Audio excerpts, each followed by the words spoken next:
नमस्कार, आप देख रहे हैं बिहार न्यूज। मैं श्वेता। खबरों में बहुत कुछ, लेकिन पहले देखते हैं हेडलाइंस। संवाद यात्रा के दूसरे चरण को लेकर शरद यादव पहुंचे पटना। 4 दिनों के इस यात्रा में करेंगे 29 सभाएं। शरद यादव ने बिहार सरकार पर निशाना साधते हुए कहा है कि प्रदेश में अंधेर नगरी चौपट राजा जैसी स्थिति हो गई है उत्पन्न। राजद के दर्जनों नेता अपने समर्थकों के साथ जदयू पार्टी में हुए शामिल।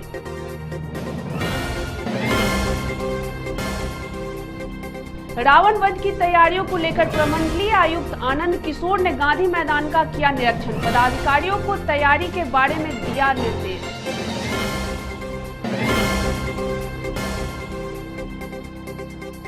बिहार विद्यालय परीक्षा समिति के कार्यालय में टीईटी अभ्यर्थियों ने स्क्रूटनी के दौरान किया जमकर हंगामा।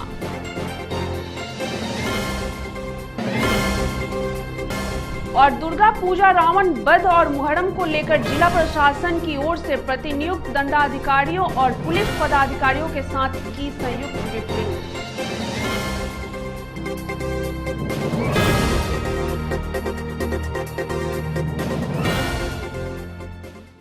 बढ़ते हैं खबरों की ओर विस्तार से। संवाद यात्रा के दूसरे चरण को लेकर शरद यादव पटना पहुंचे। एयरपोर्ट पर शरद यादव के समर्थकों ने उनका जोरदार स्वागत किया। शरद यादव के साथ अली अनवर भी मौजूद थे। 4 दिनों के इस यात्रा के दौरान कुल 6 जिलों में 29 सभाएं करेंगे। पहले चरण में उन्होंने 8 जिलों का दौरा किया था और करीब 1 दर्जन सभाएं की थी। जेडीयू पर दावे के सिलसिले में चुनावी आयोग के शिरकत के बाद शरद यादव ने जनता के बीच अधिक सक्रिय होने की रणनीति बनाई है।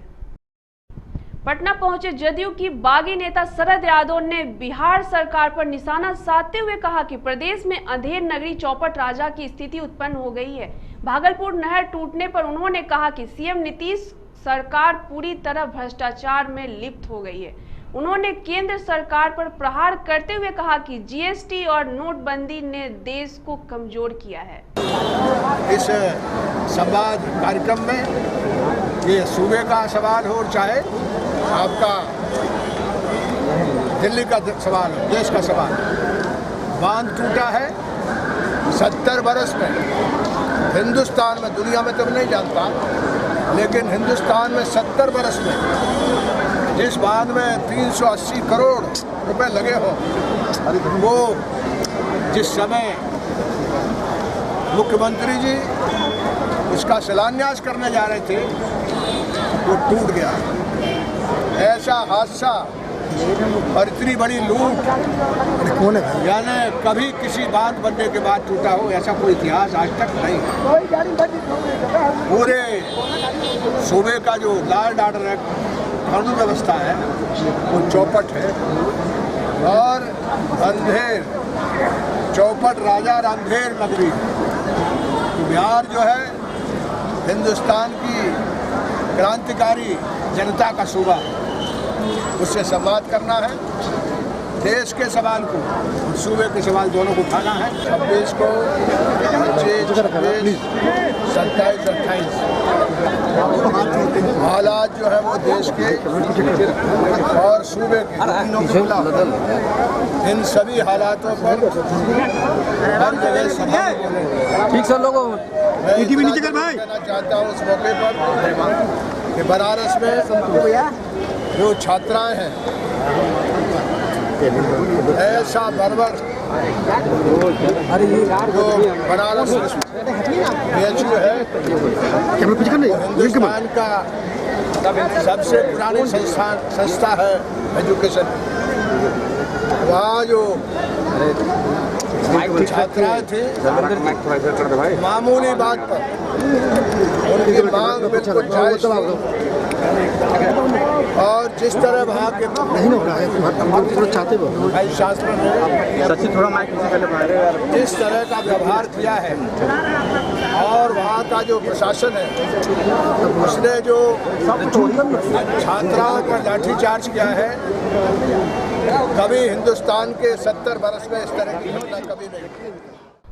उधर शरद यादव की संवाद यात्रा पर जेडीयू प्रवक्ता अजय आलोक ने तंज कसा है। उन्होंने कहा कि शरद यादव राजद सुप्रीमो लालू प्रसाद के रथ की सारथी बने हैं, लिहाजा उन्हें लालू प्रसाद यादव की सहायता के लिए दिल्ली में होना चाहिए, ना कि पटना में। उन्होंने ये भी कहा कि क्या वो अब राजद पर कब्जा करना चाहते हैं। अरे भाई पटना, अरे लालू जी के रथ के सारथी बने हैं, लालू जी सीबीआई का चक्कर दिल्ली में काट रहे हैं, शरद जी पटना आ रहे हैं।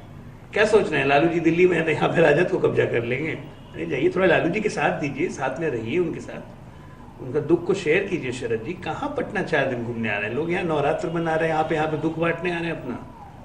जाइए लालू जी का दुख बांटिए, सारथी है ना लालू। राजद के दर्जनों नेता अपने समर्थकों के साथ जेडीयू में शामिल हुए, जिनका स्वागत जेडीयू के राष्ट्रीय महासचिव आरसीपी सिंह, शिक्षा मंत्री कृष्ण नंदन वर्मा और प्रवक्ता प्रगति मेहता ने किया। इस मौके पे बोलते हुए शिक्षा मंत्री कृष्ण नंदन वर्मा ने कहा कि मुख्यमंत्री ने न्याय के साथ विकास से प्रभावित होकर लोग पार्टी में शामिल हो रहे हैं। वहीं जदयू के राष्ट्रीय महासचिव एवं राज्यसभा सांसद आरसीपी सिंह ने पार्टी में शामिल होने वाले का पार्टी में स्वागत और धन्यवाद करते हुए कहा कि जो आशा उनके मन में है उन्हें निराशा नहीं किया जाएगा। यूनाइटेड के प्रति लोगों का विश्वास बढ़ा है और काफी संख्या में रोज कांटेक्ट कर रहे हैं उनसे पार्टी को ज्वाइन करने के लिए, क्योंकि राज्य की जनता को भरोसा है। बीच में थोड़ा कंफ्यूजन हो गया था, लेकिन अब फिर से गाड़ी के पटरी पर आ गई है, इसलिए सब लोगों को श्री नीतीश कुमार जी के नेतृत्व में भरोसा बढ़ा है और सब उनके काज से प्रभावित होकर जो लॉ एंड ऑर्डर की स्थिति है, शाम के वक्त पटना से जहानाबाद हम लोग नहीं जा पाते थे, आज रात भर लोग गाड़ियां चलती है, सब लोग जाते हैं। गांव-गांव में सड़कें बन रही हैं, बिजली 18 से 20 घंटा गांव में लग रही है और तमाम लोग खुशहाल हैं।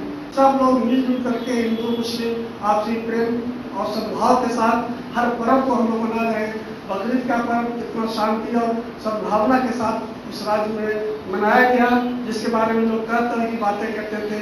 आने वाले दिन में भी दशहरा और मुहर्रम एक साथ है। हम सब लोग गंगा संगीत तहजीब की रक्षा करते हुए बहुत ही जुलूस और मोहब्बत के साथ, इखलास के साथ, सद्भावना के साथ, प्रेम के साथ इस पर्व को भी हम लोग सब मनाने जा रहे हैं। और माननीय नीतीश कुमार जी के रहते हर आदमी इत्मीनान है कि हम यहाँ बिहार में बहुत अच्छी तरह से रह रहे हैं और शांति और व्यवस्था है। जिस बिहार को आगे बढ़ाने के लिए नीतीश बाबू हमेशा प्रयासरत रहते हैं, उसमें ये भी अपेक्षित सहयोग है। तो मैं आपसे यही अनुरोध करूंगा कि पार्टी के साथ मिलकर करके काम करिए और लोगों को जोड़िए और बिहार को आगे बढ़ाने के लिए नीतीश बाबू के साथ कदम में कदम मिलाकर चलिए। आप देखिए क्या है, आप देख रहे हैं ना जितनी पार्टियां अभी आप इसकी चर्चा कर रहे थे, इस पार्टी में आप थे, खुद ही आप बोल रहे थे कि उनके पास क्या मुद्दे हैं और नीतीश बाबू के पास क्या मुद्दे हैं। नीतीश बाबू के पास जितने भी मुद्दे हैं वो जमीन से जुड़ा हुआ है, गरीब गुरबा से जुड़ा हुआ है, विकास का सब मामला है, कोई व्यक्तिगत नहीं है। दूसरी तरफ आपने खुद देखा है कि क्या उनके मुद्दे हैं, किन बिंदुओं पर वो दिन भर लगे रहते हैं, उनकी सोच क्या है, कहते कुछ है करते कुछ और है। तो आज जो स्थिति है बिहार में आपने देखा है कि आपके नेता जब से मुख्यमंत्री बने, खास करके जो अत्यंत पिछड़ा समाज है उसके कल्याण के लिए हमेशा लगे रहते हैं। आज मैं देख रहा हूं इसमें ज्यादातर प्रतिनिधि हैं किसके, पंचायती राज संस्था। वो कैसे आए, माननीय मुख्यमंत्री जी ने जब आरक्षण की व्यवस्था किया स्थानीय निकाय में, पंचायती राज, तब तो इतनी संख्या में लोग आ रहे हैं, लोगों में नेतृत्व आया है। तो ये जो कदम माननीय मुख्यमंत्री जी ने उठाया है सबको आगे ले चलने का, उनका और दूसरे में क्या फर्क है। नीतीश बाबू का जो मॉडल है वो समावेशी विकास का है, सबको साथ ले चलने का है। हम लोग किसी को छोड़ते नहीं है और खास करके समाज का जो सबसे गरीब तबका है उसको आगे उठाने की बात है। और जब समाज का सबसे गरीब तबका आगे आएगा। आगामी रावण वध की तैयारियों की समीक्षा के क्रम में सोमवार को गांधी मैदान का निरीक्षण प्रमंडलीय आयुक्त आनंद किशोर ने किया। इस क्रम में आयुक्त ने सभी पदाधिकारियों को दिशा निर्देश देते हुए कहा कि गांधी मैदान में बने गेटों पर पर्याप्त सुरक्षा बल मौजूद होने चाहिए। साथ ही बिजली निर्बाध रूप से उपलब्ध हो, इसकी व्यवस्था पूरी तैयारी के साथ होनी चाहिए। वहीं आयुक्त ने बताया कि ट्रैफिक व्यवस्था को लेकर यातायात पुलिस को विशेष रूप से निर्देश दिए गए हैं कि भीड़ को आने जाने की किसी तरह की कोई परेशानी ना हो। रावण वध की तैयारियों की समीक्षा के क्रम में आज गांधी मैदान का निरीक्षण किया गया और इस क्रम में सभी पदाधिकारियों को निर्देश दिया जा रहा है कि सभी जितने भी गेट बनाए गए हैं उन सभी गेटों के पास पर्याप्त व्यवस्था रहे, गेटों की एंट्री और एग्जिट पूरी तरह स्मूथ हो, किसी भी तरह का ठोकर नहीं रहे, बिजली की इतनी पर्याप्त व्यवस्था हो कि रात्रि में भी दिन का एहसास हो। इसके अलावा किसी भी प्रकार के लूज हैंगिंग वायर्स नहीं रहने चाहिए। क्राउड कंट्रोल के दृष्टिकोण से पूरे जोन को स्टेरिलाइज किया जाएगा। पर्याप्त संख्या में दंडाधिकारियों, पुलिस पदाधिकारियों और पुलिसकर्मियों की प्रतिनियुक्ति की जाएगी। ट्रैफिक व्यवस्था के लिए भी अलग से प्लान बनाया गया है ताकि लोगों को इस भीड़ भाड़ के अवसर पर आने जाने में किसी प्रकार की कठिनाई नहीं हो। इसके अलावा गांधी मैदान की आंतरिक व्यवस्था में भी कई प्रकार की कार्रवाइयां की जा रही हैं ताकि आगामी रावण वध के अवसर पर किसी भी प्रकार की कोई भी प्रशासनिक दिक्कत या लोगों को असुविधा नहीं हो। धन्यवाद। दुर्गा पूजा, रावण वध और मुहर्रम को लेकर जिला प्रशासन की ओर से प्रतिनियुक्त दंडाधिकारियों और पुलिस पदाधिकारियों की संयुक्त ब्रीफिंग का आयोजन राजधानी पटना में किया गया। इस अवसर पर पटना जिलाधिकारी संजय कुमार अग्रवाल ने कहा कि पर्व को देखते हुए जिला प्रशासन की ओर से पुख्ता इंतजाम किया गया है। उन्होंने बताया कि पूजा पंडालों में बढ़ती भीड़ को देखते हुए पुलिस पदाधिकारियों और मजिस्ट्रेट की नियुक्ति की गई है और साथ ही सीसीटीवी कैमरे से निगरानी की व्यवस्था होगी। देखिए, दुर्गा पूजा, दशहरा और मुहर्रम का त्यौहार अब शुरू हो गया है और नवरात्रा के कारण लोग पंडालों पर भी अब भीड़ शुरू हो रही है, तो उसको लेकर के सभी मजिस्ट्रेट, पुलिस पदाधिकारी को लगातार अलर्ट रहने का निर्देश दिया है, ड्यूटी पर बने रहने का निर्देश दिया है ताकि किसी प्रकार की अव्यवस्था नहीं हो। सभी पूजा पंडाल के आसपास में पुलिस बल और मजिस्ट्रेट तैनात किए गए हैं। सीसीटीवी कैमरा से भी निगरानी की जाएगी। दशहरा मेला के लिए भी काफ़ी बड़ी व्यवस्था की जा रही है। इसके अलावा जो विसर्जन और मुहर्रम है उसके लेकर भी पूरी तैयारी की जा रही है। बहुत बड़ी संख्या में मजिस्ट्रेट्स को लगाया गया और पुलिस पदाधिकारी को लगाया गया है। इसके अलावा रैपिड एक्शन फोर्स को भी लगाया गया है और जगह जगह पर क्विक रेस्पॉन्स टीम को भी लगाया गया है। हम लोग लगातार अलर्ट और मॉनिटरिंग करेंगे ताकि तीनों परिवार लोग हर्षोल्लास के साथ मना सके, साथ ही किसी प्रकार की विधि व्यवस्था की समस्या ना हो, सांप्रदायिक तनाव ना हो, यह हम लोग की सर्वोच्च प्राथमिकता रहेगी। सर, कुछ नए तरीके से इस बार जवानों को लगाया जा रहा है या कुछ नई तकनीक लगाई जा रही है, उसके बारे में? देखिए, जो जवान पहले से तैनात रहते थे उसके अलावा इस बार क्विक रेस्पॉन्स टीम और रैपिड एक्शन टीम का भी गठन किया गया है जो डिफरेंट एरियाज में उपलब्ध रहेगी। अगर किसी भी एरिया में एक्स्ट्रा हमें मैन पावर की जरूरत पड़ती है तो वो वहाँ से तुरंत रश करके वहाँ पहुँचेगी। कंट्रोल रूम में भी एक्स्ट्रा मजिस्ट्रेट्स रहेंगे और सीसीटीवी जो कंट्रोल रूम है, इस बार वहाँ भी प्रतिनियुक्ति पहली बार की गई है। सीसीटीवी कंट्रोल रूम से लगातार भीड़ को देखते रहा जाएगा और जहाँ जहाँ जरूरत पड़ेगी वहाँ ट्रैफिक रेगुलेशन और अन्य रेगुलेशंस किए जाएंगे। बिहार विद्यालय परीक्षा समिति के कार्यालय में सोमवार को टीईटी के अभ्यर्थियों ने स्क्रूटनी के दौरान जमकर हंगामा किया। ऑफलाइन मोड में शिकायत प्राप्त करने के लिए समिति मुख्यालय में केवल 2 काउंटर खुले होने की वजह से अभ्यर्थियों ने हंगामा किया। तब जाकर समिति की ओर से कुछ काउंटर और खोले गए। वहीं टीईटी परीक्षा में उत्तर पुस्तिकाओं की स्क्रूटनी कराने और ओएमआर सीट के प्रति प्राप्त करने के बीच में कुछ अभ्यर्थियों ने जबरन समिति का मुख्य गेट खुलवाया और बोर्ड अध्यक्ष के खिलाफ हंगामा करने लगे। उनका कहना था कि परीक्षा में शामिल प्रश्न पत्र सिलेबस के बाहर थे और प्रश्न पत्र का उत्तर गलत दिया था।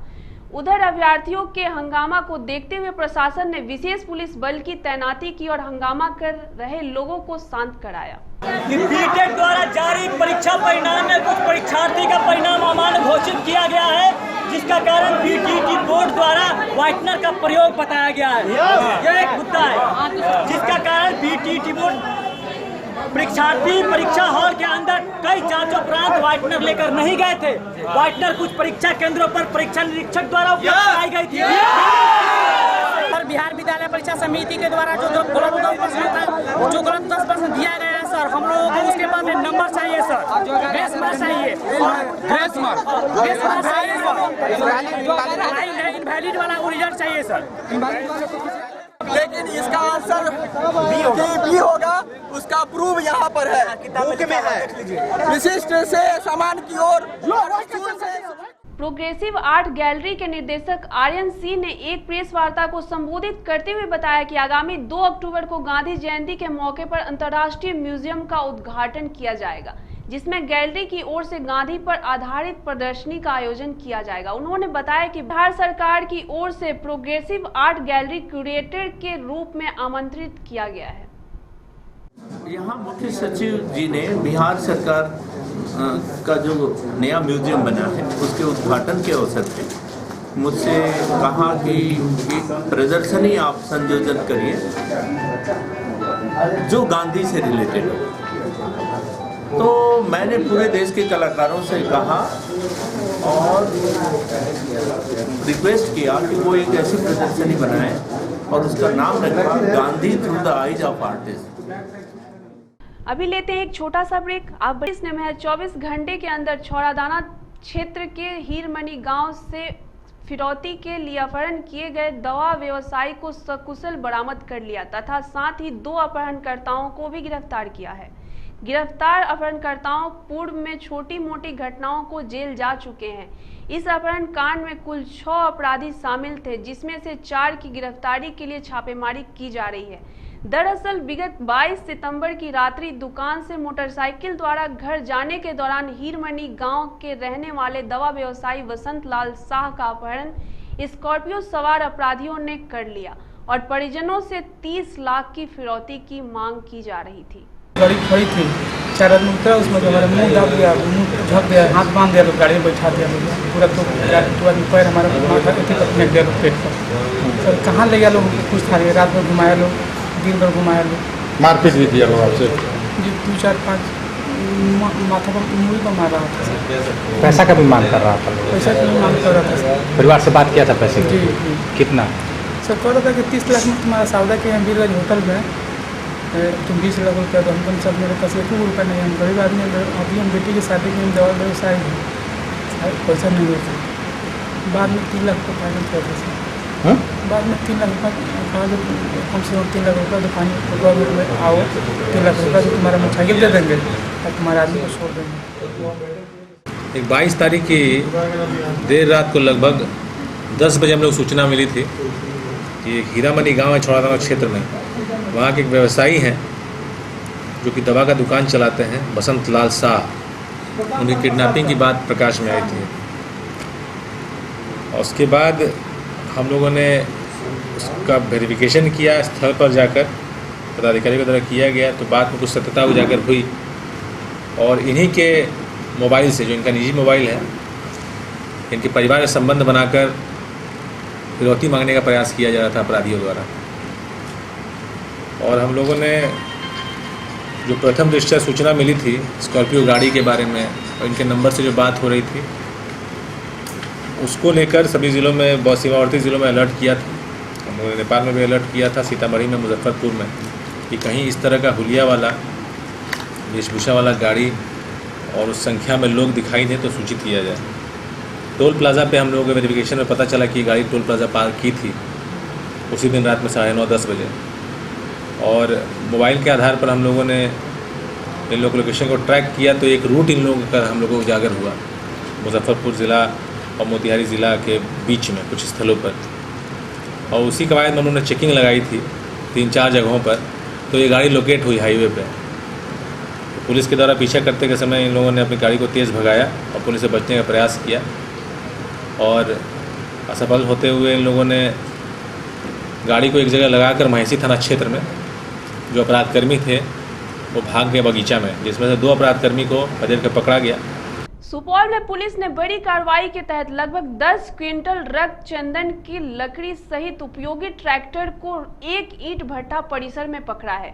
मामला सुपौल के पीपरा थाना क्षेत्र के दिनापट्टी गांव का है, जहां एक चिमनी भट्टा परिसर में बीती मध्य रात्रि में मिट्टी खुदाई कर चिमनी मालिक और उनके कुछ सहयोगी ट्रैक्टर पर लकड़ी निकालकर लोड कर रहे थे।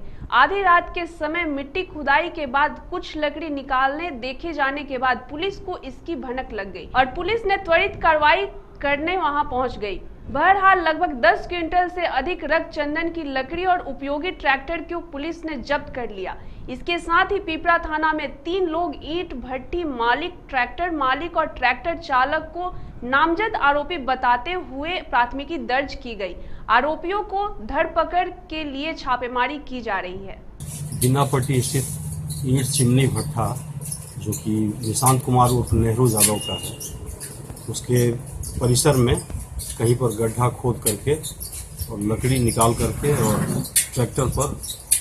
ट्रैक्टर नहीं बोला गया था, किसी वाहन पर लोड किया जा रहा है। इसी सूचना पर गश्ती दल वहां पहुंचा और बिनापट्टी स्थित ईंट चिमनी भट्टा पर जैसे ही पहुंचा तो वहां जितने भी लोग थे वो सारे वहां से भाग गए, अंधेरे का लाभ उठाकर भाग गए, अगल बगल भाग गए। जब नज़दीक गया गश्ती दल तो टॉर्च की रोशनी में ट्रैक्टर पर चंदन की लकड़ी जैसा, या कहा जा सकता है चंदन की लकड़ी है ही, फॉरेस्टर भी आके शिनाख्त कर गए हैं कि ये चंदन की रक्त चंदन की लकड़ी है।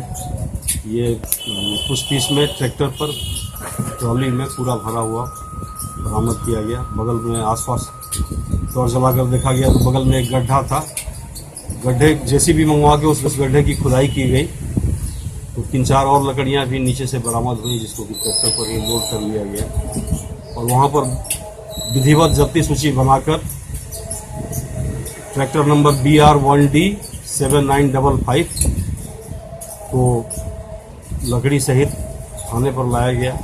जिला ग्रामीण कार्य विभाग कार्य अवर प्रमंडल सुपौल कार्यालय में सोमवार को कार्यपालिका पदाधिकारी के द्वारा प्रधानमंत्री एवं महात्मा गांधी के विजन स्केल इंडिया और न्यू इंडिया स्वच्छता अभियान को सफल बनाने के लिए इंजीनियर एवं निविदाकर्ता के बीच बैठक कर आपसी विचार विमर्श किया गया, जिसमें सभी ने एकजुटता पूर्वक इस अभियान को सफल बनाने के लिए जागरूकता फैलाने की बात कही। योगेश्वर कुमार सिंह ने मीडिया से बातचीत में कहा कि ग्रामीण समृद्ध स्वच्छता पखवाड़ा उत्सव मनाने के संदर्भ में इंजीनियर एवं निविदाकर्ताओं को जागरूक किया गया है। ग्राम समृद्धि एवं स्वच्छता पखवाड़ा उत्सव मनाने के संबंध में हम लोग को विभाग से दिशा निर्देश प्राप्त हुआ है, जिसके आलोक में हम लोग एक मीटिंग रखे हुए हैं, जिसमें कि सभी इंजीनियर और मैक्सिमम हमारे संवेदक लोग भाग लिए हैं। इसमें मेन बिंदु पर हम लोग को जो फोकस करना है, सबसे फोकस का बिंदु है कि इस रोड का मेंटेनेंस भी हो और साथ साथ हम लोग का जो स्वच्छता अभियान भी सही ढंग से सफल हो। पूरे प्रदेश में दुर्गा पूजा की धूम मची हुई है। चारों तरफ दुर्गा पूजा की तैयारियां जमकर चल रही हैं। हम वही बात अररिया की करें तो यहाँ के लोग भी पूजा की तैयारियों में लगे हुए हैं। यहाँ भी पंडाल सज रहा है, चारों ओर पूजा को लेकर अलग उत्साह में है। यहाँ की पूजा भी अनोखी पूजा होती है। यहाँ अष्टमी या नवमी की पूजा देखने लायक है। हम बात आश्रम मोहल्ले की करें तो रामकृष्ण सेवा आश्रम एवं अररिया समिति की भव्य पूजा होती है। यहाँ बंगाली संस्कृति देखने को मिलेगी। यहाँ के स्थानीय लोग की बात करें तो रामकृष्ण सेवा आश्रम एवं अररिया समिति का इतिहास काफी पुराना रहा है। रामकृष्ण आश्रम में अक्सर महात्मा गांधी एवं सुभाष चंद्र बोस अक्सर रुका करते थे। रामकृष्ण सेवा आश्रम में 72 सालों से पूजा होते आ रहा है। वहीं अररिया समिति में 1949 से 1949 में 1949 में इसका प्रतिष्ठा हुआ। पहले इस जगह में समिति का अपना कोई जमीन उमीन नहीं था। वो यहाँ का एक एडवोकेट थे मिस्टर अनिल कुमार बोस, उन्हीं का जमीन में ये पूजा होता था। मैंने उनका जमीन के बगल में पूजा होता था। उसके बाद 5-6 साल वहीं पूजा हुआ और कलकत्ता में यहाँ के मेंबर लोग चैरिटी शो किए। चैरिटी शो में कुछ पैसे उठे। उसके बाद कमिश्नर साहब थे कलकत्ता में, अवनी मोहन गुप्ता, उन्हीं के प्रयास से ये जमीन खरीदा गया। इस अररिया समिति का है जो विशेषता, जो पूजा का अष्टमी नवमी और पूजा जो होती है यहाँ सबसे बड़ी है कि बंगाली की विशेषता में पूजा है। तो बंगाली के नियम कायदे से ही पूजा होती है। ये महसूस नहीं होता कि ये कहीं और पूजा हो रही है। बहुत अच्छा से यहाँ ढंग से मनाया जाता है पूजा। आश्रम को अररिया का मिनी कलकत्ता कहा जाता है, क्या यह सच है? हाँ, ये समिति को मिनी कलकत्ता आश्रम को कहिए, ये लेके लगता है इस रोड से लेके फगुनवारी तक में पूरा बंगाली कल्चर का ही पूजा होती है। ये बहुत पुरानी सी पूजा है, बहुत दिनों से इसी तरह से पूजा चलते आया है। औरंगाबाद में एक दर्जी पति ने कैंची से गोदकर बड़ी ही बेरहमी से अपनी पत्नी की हत्या कर दी। घटना सैलिया थाना क्षेत्र के ग्राम जोगड़ी टोला शहीद बिगहा की है। घटना के बाद पूरे गांव में मातम का माहौल बना हुआ है। परिजनों ने बताया कि सुबह चीखने चिल्लाने की आवाज सुनकर उनकी नींद खुल गई, तब देखा कि उनकी मां सलमा लहूलुहान पड़ी है और उनके पिता बड़ी ही तेजी से घर से भागते हुए नजर आए। सूचना पाकर मौके पर पुलिस सैलिया थाना की पुलिस ने 100 को कब्जे में लेकर पोस्टमार्टम के लिए उसे औरंगाबाद सदर अस्पताल भेज दिया। इस बीच आरोपी पति को पुलिस ने गिरफ्तार कर लिया है। मार थी तो अम्मी चिल्लाई तो चाकू मार सही हो गई थी तो उठी तारा लोग चिल्लाने लगे, फिर अब वो मार के और भाग गए। हमने सर अपनी पत्नी को खत्म कर दिया। कौची से मार दिया? हम सिलाई वाला काम करते थे, उस कैंची से मार दिया। ये बहुत दिनों से हमारे साथ कुछ अंदरूनी कार्रवाई, समझे न सर, पूरा गांव वाला जानता है। हम साल भर से घर बैठे हुए हैं और सिर्फ टेंशन जो है, गुस्सा जो है कि सिर्फ एक ही घर में बहुत सब हैं, लेकिन गुस्सा सिर्फ पत्नी पर रहता था।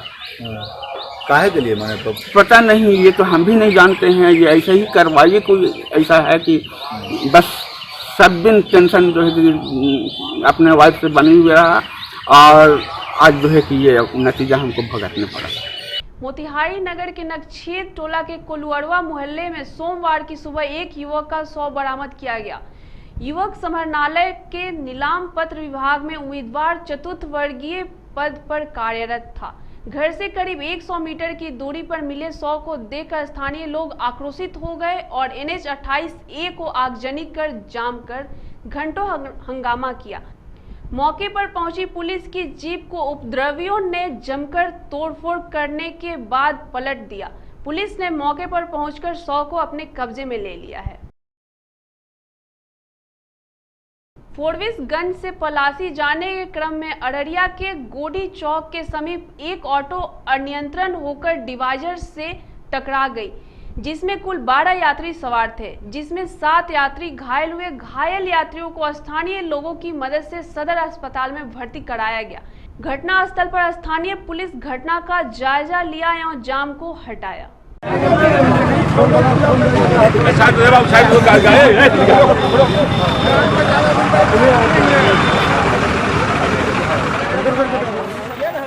आ रहा था, बहुत पिकअप में आ रहा था, इधर उधर लगा जो टेम्पो, इसका जो अनबैलेंस हो गया आकर के जो है ग्रिल में ठेके। किसी को चोट भी लगा है? हाँ, लेकिन कोई मरा भी है क्या? उसको कहाँ ले गया है? सदर हॉस्पिटल भेजे, टेम्पू से भेजवाया उसको। टेम्पू से सदर हॉस्पिटल टेम्पू से भेजवाए हैं? हाँ, जो ज्यादा सीरियस पेशेंट था उसको टेम्पू से भेजा है। और कितना आदमी था उसमें? टेम्पू में कितना आदमी था? टेम्पू में 3 आदमी को भेजा। 3 आदमी? 2 आदमी को हल्का फुल्का लगा, एक ज्यादा सीरियस है। एम्बुलेंस ये देखते हैं खून गिरा हुआ है। लेडीज है, वो सीरियस है, बहुत ज्यादा सीरियस है। हाँ। मरा कोई नहीं है ना? नहीं, मरा कौन है? आप लोग कहाँ से आ रहे थे? और जाना कहाँ था आपको? फटेंगना और जाना था तो कैसे हुआ घटना? वहाँ पर टोरी चौक पर जो हम लोग थोड़ा देर पीछे थे टेम्पू लेकर ना, कोर्ट में एक टेम्पू घुसा दिया, उसी को बचाने में गाड़ी एम्बुलेंस हो गया। आपके टेम्पू की गलती नहीं थी? नहीं, अगला टेम्पू गलती कर दिया। हाँ, वो जो घुसा दिया, ये टेम्पू पलट गया, सीधे पलट गया। मधुबनी पुलिस ने 4 कुख्यात अपराधी को धर दबोचा है। बताते चले कि बीते दिनों मधेपुरा थाना अंतर्गत दिन दहाड़े डकैती घटना को अंजाम दिया था। इसी कांड के मास्टरमाइंड अभियुक्त उमेश कुमार मेहता को पुलिस ने धर दबोचा और पूछताछ के बाद एसएसपी AK पांडे और फूलपरास DSP उमेश्वर चौधरी ने प्रेस वार्ता कर जानकारी दी कि गिरफ्तार उमेश कुमार मेहता, जीवछ राय और मोहम्मद खुर्शीद ब्रजेश राम कुख्यात और सातिर अपराधी हैं। जिले के कई थानों में इनके ऊपर दर्जनों मामले दर्ज हैं, जिसमें डकैती और लूटपाट की घटनाएं भी शामिल हैं। रोहतास में कल्याणपुर सीमेंट फैक्ट्री के बाहर अनशन पर बैठे मजदूर एवं उनके परिजनों की हालत बिगड़ रही है। गौरतलब है कि पिछले शुक्रवार से आमरण अनशन पर बैठे हुए यहां यह मामला रोहतास के कल्याणपुर सीमेंट फैक्ट्री का है। बताया जाता है कि अपनी 12 महीने की वेतन बकाया भुगतान की मांग को लेकर सैकड़ों मजदूर हड़ताल पर बैठे हुए हैं। बताया गया है कि जब उनकी मांगों को प्रबंधन के द्वारा अनसुनी कर दी गई, तब मजदूरों के अनुसार विवश होकर आमरण अनशन पर बैठ गए। मजदूरों ने कहा है कि पहले कंपनी वेतन भुगतान की बात करे, इसके बाद हम लोग काम पर लौटने की बात करेंगे। आप लोग भूख हड़ताल और धरने पे बैठे हैं? सर, हम लोग का 6 साल से हम लोग का पीएफ नहीं जमा हो रहा है। 12 महीने से तनख्वाह रुके हुए है। 1 माह के मांग रहे हैं, उन लोग नहीं दे रहा है। बैठने पर मारपीट करने का धमकी देते हैं। और हम लोग के शादी ब्याह करने के लिए लोन नहीं देते हैं। हम लोग लड़की के शादी ब्याह रुका है, पेट में खाने के लिए कुछ भोजन पत्र नहीं है। इसलिए हम लोग सोचे कि घर पर क्यों मरे, अपना हम उनको दुआरे पर मर जाते हैं। तो हम लोग के नहीं पैसा दीजिएगा तो कम से कम हम लोग के कफन तो देगा ना वो। किस वजह को लेकर आप लोग धरना और भूख हड़ताल पे बैठे? सर, हम लोग यहाँ पर जैसे पुतला भी जलाएं, हम लोग की आर्थिक स्थिति खराब है, जिससे खाने के लिए हम लोग मुहाल है। आज इनसे हम लोग 12 महीना की तनख्वाह के बदले में एक पेमेंट इनसे मांग रहे हैं, जो कि यहाँ के प्रबंधक मतलब कि हम लोग पर शोषण किए जा रहा है। किसी को मारने का धमकी, पीटने का धमकी दे रहा है। 2011 के अप्रैल से मेरा पीएफ और पेंशन जो कि आज तक नहीं जमा कर रहा है। हमने सभी कार्यालय खटखटा चुके, हमारी कोई बात नहीं लोगों ने सुना। हुए थे, मेरे साथ अनुमंडल पुलिस अधिकारी भी थे, यहाँ का स्थानीय BDO, CO और assistant labour commissioner, labour enforcement officer, तमाम जो है जो इस मैनेजमेंट से जुड़े हुए लोग भी थे। उसमें इन लोगों का वेतन भुगतान के एक इशू था। उसको जो है मैनेजमेंट के द्वारा जो बताया गया कि आज कुछ पेमेंट ये लोग किया है और कल परसों मैनेजमेंट के द्वारा जो है बुधवार तक जो है 5 बजे का समय दिया गया। 5 बजे तक इस प्लांट से जुड़े हुए सभी जो है कामगारों को जो है हम लोग भुगतान कर देंगे। मैंने मैनेजमेंट पर जो दबाव दिया है कि आप लोग जो है, चूँकि आगामी जो है पूजा है, मुहर्रम है, इसके चलते जो है आप मंगल तक जो है इन लोगों का भुगतान कर दें, ताकि ये लोग भी जो है वो अपने जो है पर्व और त्यौहार को जो है वो खुशी खुशी मनावें। प्राइमार्ट इंडिया ने अपना 9वां स्थापना दिवस राजधानी पटना में धूमधाम से मनाया। इस अवसर पर प्राइमार्ट इंडिया के मैनेजिंग डायरेक्टर मुकुल सिंह ने बताया कि प्रिंटिंग इंडस्ट्रीज के क्षेत्र में प्राइमार्ट इंडिया ने देश के कई हिस्सों में अपना विशेष योगदान दे रहा है। बट इन प्रिंटिंग इंडस्ट्री में बहुत कम ही लोग हैं जो इसको उस लेवल पे लेके आए हैं। तो हमारा सोच शुरू से ही था कि हम कंपनी को एक कंपनी के रूप में फॉर्म करें, इसको प्रिंट मार्ट को, और बहुत ऊपर लेके जाएं। आज हम लोग मेहनत का ये नतीजा है कि कंपनी जब 24 सितंबर 2008 को बनी थी, तो उसके बाद से निरंतर प्रयास करते हुए एक अनएक्सपेक्टेड ग्रोथ को मैंने पाया है, हम लोगों ने पाया है, हमारी कंपनी ने। इस वक्त के बुलेटिन में बस इतना ही। मुझे और मेरी टीम को दीजिए इजाजत। नमस्कार।